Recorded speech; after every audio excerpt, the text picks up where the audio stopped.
আজি বনাম সকলোৰে চিনাকি মিঠাই ৰসগোল্লা হক। নমস্কাৰ সকলোকে। ৰসগোল্লা সবতকে ভাল বনাব জানে কলকাতাত হয়নে, আৰু তাত বহুত ফেমাস। আৰু ঘৰত মোৰ বাহিৰে ঘৰৰ সকলোৱে মিঠা খাই ভাল পায়, কিন্তু মই ইমান এটা খাই ভাল নাপাওঁ। সেই কাৰণে ভাবিলো আজি একেবাৰে সহজ আৰু কম বস্তুৰে ৰসগোল্লা বনাও, কিয়নো মই এতিয়া কলকাতাৰ পৰাটো আনি দিব নোৱাৰো হয়নে।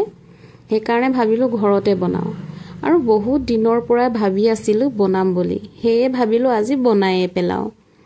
আৰু মই ভবা নাছিলো যে ইমান সহজ হ'ব ৰসগোল্লা বনোৱা, মানে একেবাৰে সহজ। আপোনালোকে চাইছে প্ৰসেসটো হয়নে, একেবাৰে সহজ আৰু ইমান বস্তু নালাগে জানেনে।